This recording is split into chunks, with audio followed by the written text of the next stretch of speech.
nonprofit MBA purpose is to provide new business insights and fresh creative ideas for executive directors and their teams that will help them improve their organization. Here is your host, Stephen Halasnik. Welcome, everyone. My name is Stephen Halasnik, and I will be your host today for the Nonprofit MBA podcast. As many of you may or may not know, I am the co-founder of Financing Solutions. That's been around for over 11 years. And we are the leading provider in the United States of lines of credit for small nonprofits. If you are interested in learning more about our popular line of credit program, please visit our website at nonprofitmbapodcast.com. Today, I am very excited to be speaking with Nick Lynch from Kaleidoscope.io. Nick Lynch is the co-founder of Kaleidoscope.io, and he is a cancer survivor and also a Make-A-Wish alumni. And he knows firsthand the power of a cause-focused organization, which is why he created Kaleidoscope.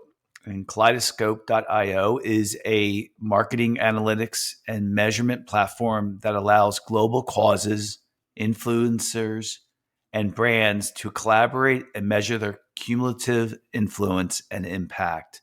Nick, welcome to today's Nonprofit MBA podcast. Thanks. Welcome. Thanks for having me. So today's topic, which I'm excited about because I don't think I've covered the topic before in the past, over 200 episodes. I think we haven't covered it, and I'm glad we kind of are going to get a chance to talk about it. It's leveraging social impact from influencers for nonprofit marketing.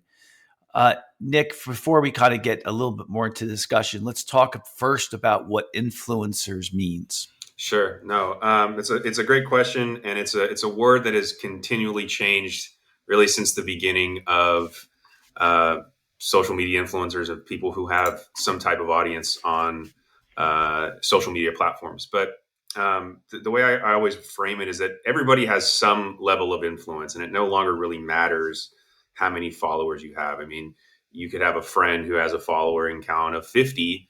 And anytime he or she makes a book recommendation, the 50 followers tend to follow that person because he makes good book recommendations, and that has some level of influence. And so, it's really kind of been reframed as the creator economy now. Now there are just a ton of people on social media who make amazing content and who are creators themselves. But influencers are typically anybody who has an audience on a social media platform that people follow, and that they provide some perspective on one topic or various topics across their social media channels. So what does Kaleidoscope do? Sure. So, I think it's probably good to hear kind of the backstory and some context, right? So please, my personal my professional background has really been based here in LA for the last almost 16 years, building solutions for brands and advertisers to better target their audiences on digital and social media. And like you mentioned in the intro, I'm also a cancer survivor. I'm a Make-A-Wish kid. I'm on their advisory board and have been a very big part of the LA chapter for about 8 years. And so in 2020, when COVID hit, the first thing I thought of is what are nonprofits going to do now that they can't generate revenue in in-person events? And how can I leverage my 16 plus years in advertising and understanding how brands work to bring more corporate and brand dollars into the equation, knowing that brands are spending, billions of dollars a year on cause marketing. It's definitely a line item for them, not just, corporate social responsibility spending, but also actual cause marketing. And so my thought process at the beginning was, if I can provide reporting on the marketing that brands are doing when they partner with nonprofits, that will allow them to understand the value of what they're doing, that I can not only bring more money in, but I can also scale it. And I also knew that social media influencers wanted to be a part of cause marketing. They have a platform that they want to broadcast social impact causes for. Maybe some of them have causes that are near and dear to their heart. So if I could present them with opportunities to join a brand and a nonprofit in some type of marketing partnership, those are additional ways that I can create more touch points and scale. And so that was really the genesis of Kaleidoscope, was bringing all of these stakeholders together, measuring the marketing impact of these collaborations, but also measuring the mission impact for these organizations so that everybody involved could really understand the value of their partnership and we could repeat them or optimize them over time. And so that's really how Kaleidoscope started. If you fast forward now to it's almost 3 years, which is wild. We've really turned into a tech-enabled services business that kind of sits on the intersection of media, marketing, and measurement, where not only do we still have measurement and analytics technology that supports all of these pieces,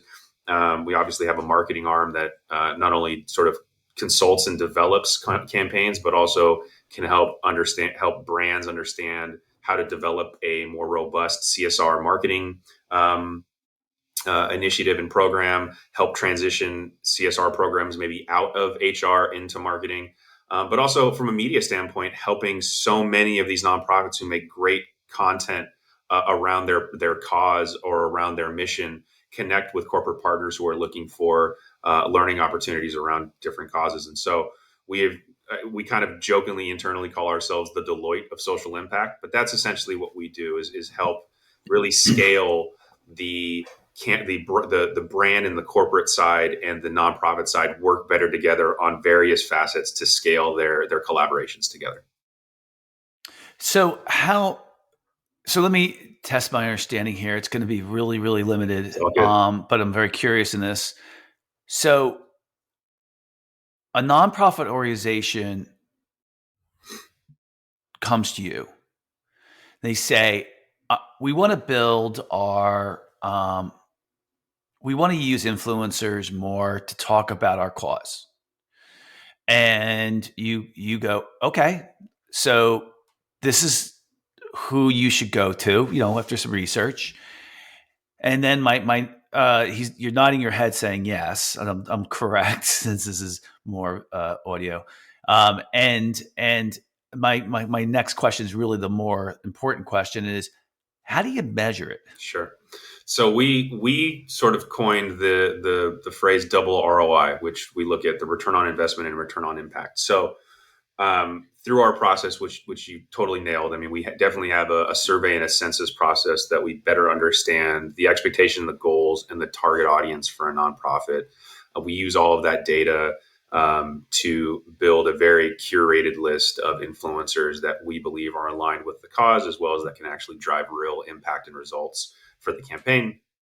And then once we actually launch a campaign, we measure marketing KPIs. So typical ones that a marketer would look at, like reach, awareness, engagement, click-through rate, some of the basic terms that you're probably familiar with.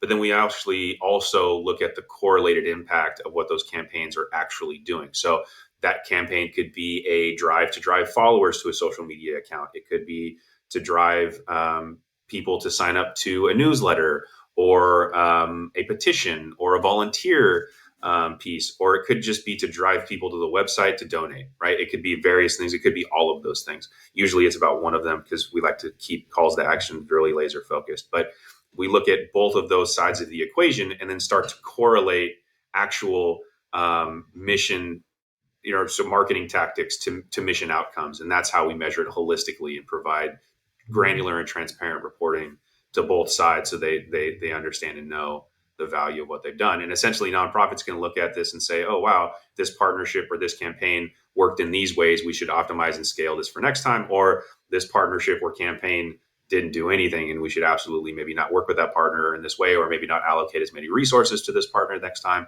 those sorts of things. So it really gives real good insight into both sides of that equation.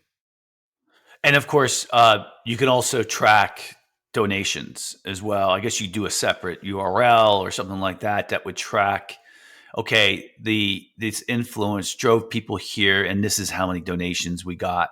Yeah, we can correlate from the top to the bottom in terms of how much reach and awareness that influencer achieved, what their engagement looked like, how much clicks their post generated or their profile generated, to which pages that they generated them to, and then ultimately did those users culminate in some type of donation. And we can see sort of how many donations, the average value of those donations, that kind of thing.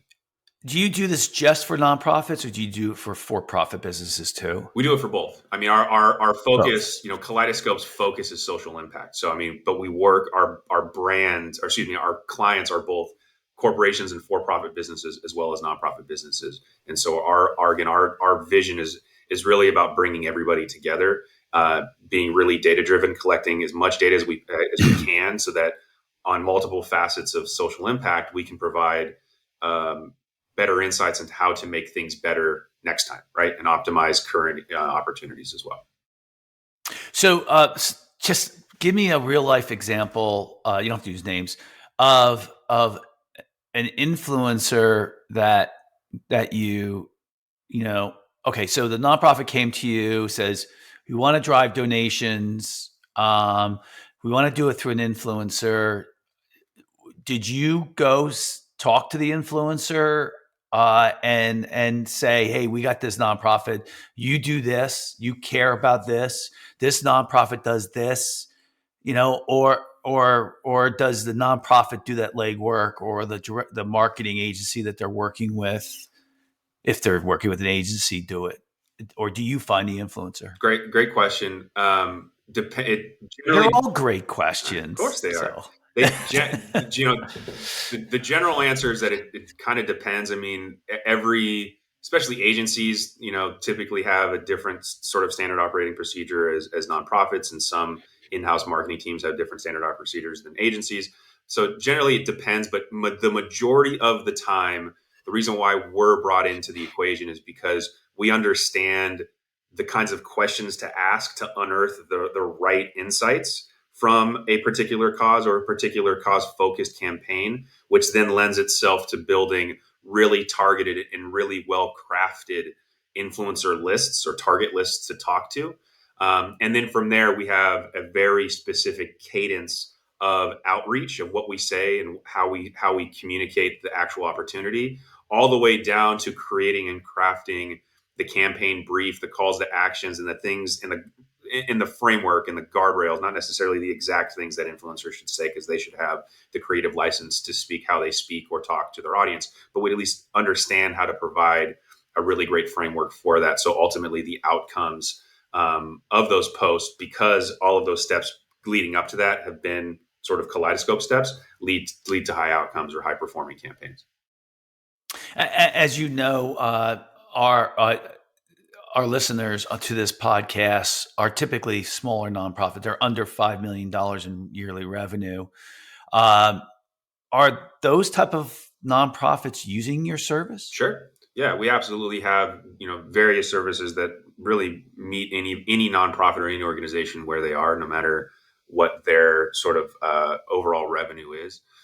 No matter what size nonprofit is out there, what we typically say is that focus on the story, find advocates that align with that story, and then utilize advocates to build community. And then essentially that's sort of a cyclical thing that we always suggest. So it really doesn't matter the size of the nonprofit, and as long as they're focusing on those things, they can build a presence and partnerships with both brands and social media influencers to develop campaigns that are similar to what that we execute. And again, as whether or not they have a marketing budget or not, that framework works no matter what. Now, let's say that the listeners that we have today are not really versed in social media or an influencer. I mean, you get clients like that, like maybe they hear about you at a conference. They're like, okay, I can kind of see it. I can kind of see where these influencers can multiply the message that we're resonating. They have credibility. They have a built-in network. They care about our cause.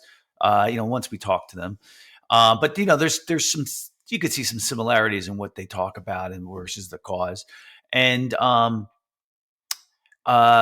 but I guess my main question was, so they see you at a conference, they listen to you at a conference, the nonprofits, and then the executive directors or whoever, and then they're like, how do we find influencers? So how do you typically find influencers? not you, well, yeah, even you, but there must be some nonprofits too that say, hey, well, these are some people that we think are good influencers. We'd like to use your tool, your software to measure it. But, how do you find influencers? Yeah, for sure. So, I mean, the top of what you just said, just real quick, I mean, I would say 99.9% of most nonprofits don't necessarily feel fully comfortable or confident in their social media skill set or their influencer marketing skill set. So I think that would probably be nearly every nonprofit. So, um, you know, obviously, we've built some technology and some solutions to help us search and filter influencers based on our process. But I think that if you're understanding, if you have a really clear and clean story, and you've become a really good storyteller about your mission, and you can, in that story, you have some really key important phrases, maybe some particular hashtags that you've used in the past. It's pretty simple to use the tools on the platforms today, whether it's Instagram or TikTok. You can search for hashtags or keywords and just start doing just some searches on those that are aligned with your mission. Could be plastics or recycle or environmental or whatever the case may be, and then you can actually start toggling and sorting through top accounts, top posts that all have those types of keywords or those types of hashtags that are used. And doing that type of thing, I mean, you can definitely go down the rabbit hole for sure, but doing that type of thing generally will start to unearth some people that would or could be aligned with your mission enough, that have a significant audience that you may want to reach out to. So that's a very simple and easy way to at least start finding advocates. I mean, I think that a lot of the organizations that we work with, again, varying time around as well as just size, kind of look at an influencer strategy in similar ways, where they are looking for advocates that truly want to be partners, that don't necessarily look for some type of paid component or paid marketing campaign. They just are really dedicated to the cause and want to participate in maybe flagship or tentpole events once or twice a year. And those are great advocates to help build community. And then you have your other, maybe more transactional influencers who, love the cause, but still need to be paid in some capacity and want to participate, but need some form of compensation. And so that process of searching for keywords or hashtags that align with your mission will help you unearth probably both, and give you opportunities to build relationships and conversations with those types of creators on those platforms. Off the top of your head, do you have a good case study based on numbers?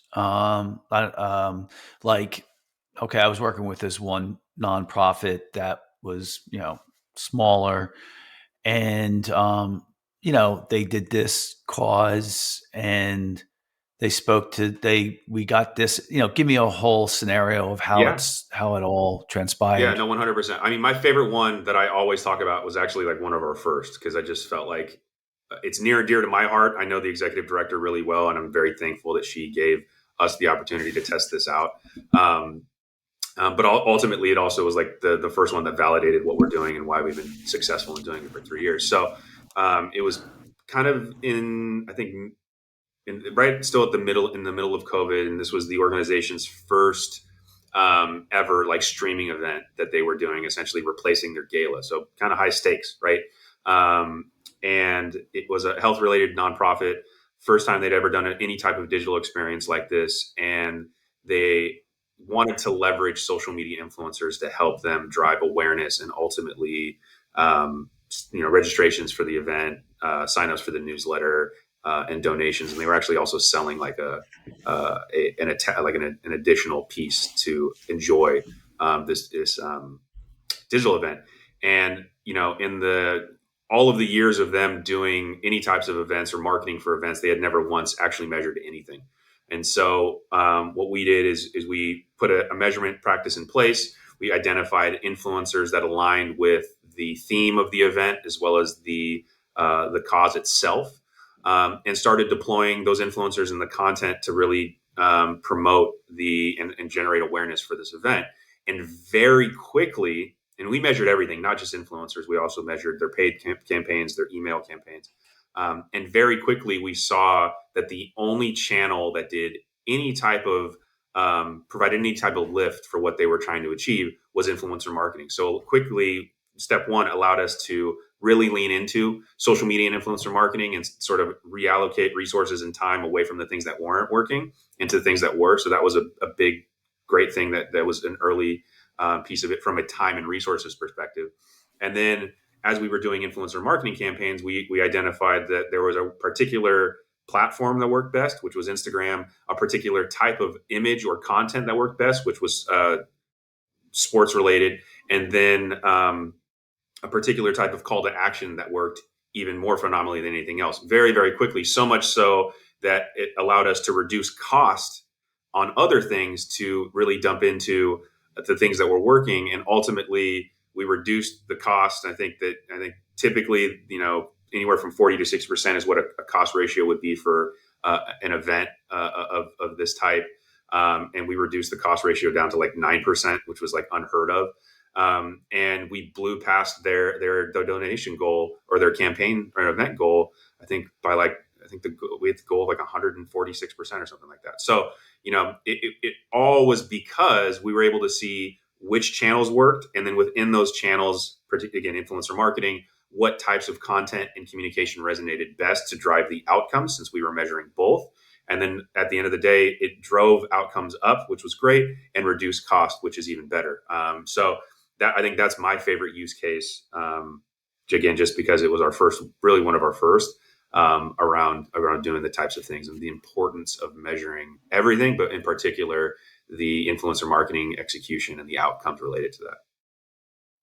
How many times have you had a situation where a nonprofit organization came to you and you said, you know what, I don't think influencer marketing, nonprofit marketing, influencer marketing is right for you? Happens all the time, right? I mean, I think because for us, first of all, philosophically, I'm a softie at heart. I never want to work with anybody or engage in a business relationship where we can't provide value, which is part of the reason why we spend a lot of time creating free resources and free technology, just because we think it's the right thing to do. But ultimately, if you don't have a locked in story, if you're not a good storyteller, or your mission doesn't necessarily have a crisp story to tell. And by story, I mean not a story that you invented 20 years ago when your nonprofit started and the same story that you still use today. I mean, the audience has changed, the consumption patterns change, the story and how you tell it has to change. So if your story isn't locked in to 2022, 2023, the way people communicate and understand things and perceive things, if that's not locked in, then that's sort of like a red flag for us. And we always suggest like, hey, let's help you, or you should maybe go back to the drawing board, really figure out what that story is and how you want to tell it. So that way we can help you support advocate searching and community building before we do anything else. So, I mean, to the detriment of our business, maybe, I turn down way more than we ever bring up, and we provide as much feedback as we can as possible to align people to where we think they should or need to go. So influencer marketing has been around for a couple of years now, right? About 7 or 8. Yeah. How are influencers, what's the right word I'm thinking? How are they evolving? That's the right word I was looking for. Yeah. So, I mean, it's interesting because from a creator standpoint, like in the actual creator economy, and if you're a creator creating content on a regular basis, there is, it's all about time and attention, right? Like you are building an audience with your sort of perspective and your time. And if you're not able to draw attention from your time and your perspective, then as a creator, that's where you're challenged. And so, the creator space is all about trying to figure out how do you do that at scale. And so, we're going through sort of this process now where creators are going to different platforms because of monetization or because of an algorithm. And so it's a very interesting time. But at the heart and at the core, I mean, creators are people and they have feelings and they have a heart and they are all passionate about something. And so, I think that it's a tremendous, influencer marketing or their creator economy is arguably the most effective means to communicate or promote something right now, arguably.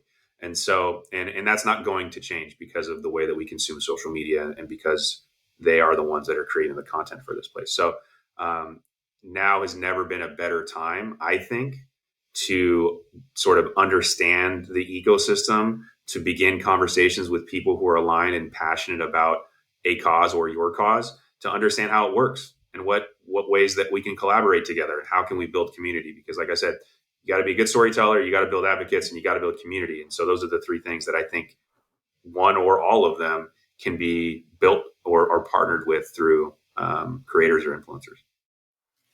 So let me give you this scenario. Instead of me asking the question, Sure. let me give you this scenario.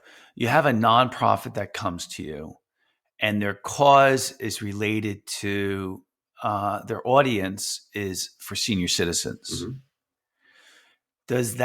Do you think that is a good nonprofit that would find an influencer? So it could. So here's generally what I say about influencer marketing and marketing in general.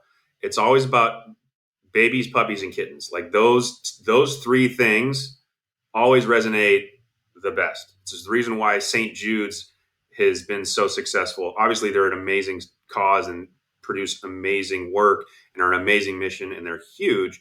But in their marketing, like if you were to look at it purely academically, right? It's kids, it's babies, it's talking about how we help children and kids to live healthier lives and to heal them and to cure them. There's a reason why like the Sarah McLachlan infomercial has lasted and has been so successful for so long, because it's images of dogs that need support and help, right? So ultimately, kids, babies, and puppies, those are the easiest things to market to or about missions to market about. However, everybody has a parent or a grandparent. And so maybe the cause is senior or age related. But that's not necessarily to say that you couldn't target the people that care about their aging parent or their aging grandparent too. So it's tough to say without knowing exactly what the cause is, to figure out if that's the right thing for influencer marketing. But it is challenging, Well, my question, right? I mean, there is challenges around marketing things outside of like those three core things of kids, dogs, and puppies, because everything else is challenging like it's intangible. And so if you're able to have a really great story around what it is that you do and be able to really concretely build visuals around what that mission is and who it impacts, then you have a chance at it. But you're definitely challenged outside of those three. I would say those three things of dogs, puppies, kittens, and babies. Yeah, the reason I should have just asked the question more directly, and that is, when you think about influencers, I think about a young person who is the influencer, and whatever they're talking about, whether I see them as young people, and their audience is young people. So in the scenario I gave, it was a cause that maybe had to do with AARP or it had to do with senior citizens. Are senior citizens being influenced by influencers on social media? That's a great question. Funny, side piece about AARP. Their fastest growing segments are 20 somethings. But if your audience is senior citizens, when you're going from one person to three, I'm kidding. Yeah. So, but go ahead. If your audience is senior citizens, I mean, their media consumption still is probably more traditional television. They probably still open the mail and they read the newspaper, which I get it. So obviously, definitely not. That's probably not an audience. However, Facebook has a heavily skewed audience that is older than 40.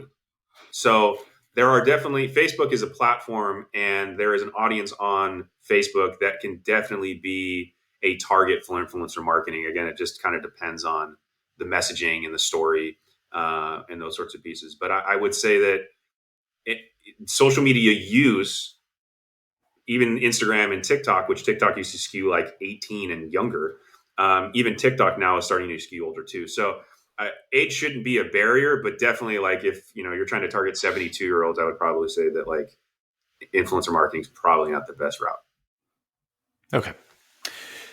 We have a couple minutes left, and I want to cover this. So I want to give our listeners a checklist of things that they would do if they're thinking of using influencers in their nonprofit marketing efforts, right? What's the first thing you think that they should do? I'm a broken record, but it's the story. Make sure that your story is crystal clear and has been built or reformatted or reworded in the last couple of years, right? Okay. Number one. Number two, be really clear about your do's and your do nots. What you would be okay with an influencer doing, what you would not be okay with an influencer doing. That's probably number two. And number three would be very clear about what the ask is. Talking to an influencer sort of in general is about, it'd be great to collaborate and we'd love to figure it out. They're going to, you're going to talk to anybody on the creator side and they'll be like, yeah, we love your cause. We'd love to participate. But nothing ever concrete is going to come happening in front of it. So understanding very, very clearly what the ask is, and making sure that that's clear to the person that you're talking to on the creator side is vitally important if you want anything done. Because essentially they'll either say that's too much of an ask or no problem, that's a great ask. But there needs to be some very specific ask around that. And you need to make it as easy as possible for that creator to execute that ask. So if it's, share this pamphlet that we built, then make sure that they have the link and it's very clear what you want them to say, and those sorts of things. If it's an image, again, give them the image, make it very easy for them to share. Essentially, make it as frictionless as possible for a creator to do whatever the ask is, and they'll likely do it. I do have one more question before we kind of wrap it up. So when a nonprofit's going to engage you, then what percentage of your engagement is the value, is the measurements that you're tracking versus helping the nonprofit find the right influencers? So is 50% the value of what you bring to the table, the measuring of the campaign, and 50% finding the right influencer, or is it 80, 90% the measurements and 10% finding the influencer?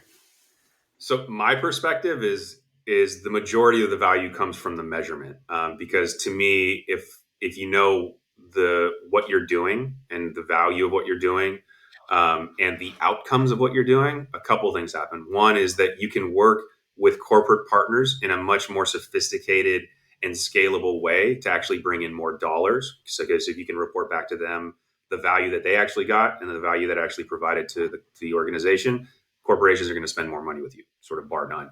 The other piece is that from an operations perspective, because I geek out on the operations side, is that if you know what works and what doesn't, you can optimize in or out the things that work or don't work and lean in and scale the things that do, so that you can really see sort of orders of magnitude as you put more resources towards something that works. So I'm super biased and a big data nerd, so that's what I believe. But I also understand that a lot of the perception is, okay, well, did we do good today? You don't necessarily are like thinking about future opportunities, but like, did we do good today? And so in that respect, it probably would lean and skew more towards, did we find the right influencers did they actually drive what we wanted them to do? So I'm a little biased in my decision-making process or my thought process around that, but I think it just depends on the perspective of the partner. All right, good. It's all really good stuff. I learned a lot today. I really appreciate it, Nick. Yeah, no problem. So I'd like to thank so very much Nick Lynch from Kaleidoscope.io for coming on to today's podcast. And if you like today's podcast, please feel free to share it with a friend and also subscribe on your favorite podcasting app. I've always said this, and that is, if you're just listening to the Nonprofit MBA podcast with guests experts like Nick, your organization is going to run really well because my guests are excellent, just like Nick was today. And if you like today's podcast, please, or any of the past ones, please give us a 5-star review on your podcasting app to help us get the word out. And of course, if you're looking for a line of credit for your organization, you can also call us at 862-207-4118 or visit our website at nonprofitmbapodcast.com. Nick, if anyone wants to get in touch with you, how would they reach you? You can go to kaleidoscope.io. That's COLLIDE, like collide, and scope, SCOPE.io. You can email me, Nick at kaleidoscope.io, and I hope to help however we can. Thanks. So, at the end of every podcast, and I will do it to the end of the time, I just want to thank our listeners for all the work that you're doing to make the world a better place. We certainly need it. Certainly, in my 57 years of life, I feel like it's always a tough time coming to make the world better. I know Nick is doing his part, and I'm trying to do my part as well. But you guys are out there in the front lines working hard, and I thank you for that. So just remember that you're only as good to your family, your team, your organization, and your cause as you are to yourself, and you need to take care of yourself first. Because I know how executive directors and members of a nonprofit can just really go all at it and forget about themselves. So please take really good care of yourself. Other than that, it was great talking to Nick today, and everybody have a fantastic day.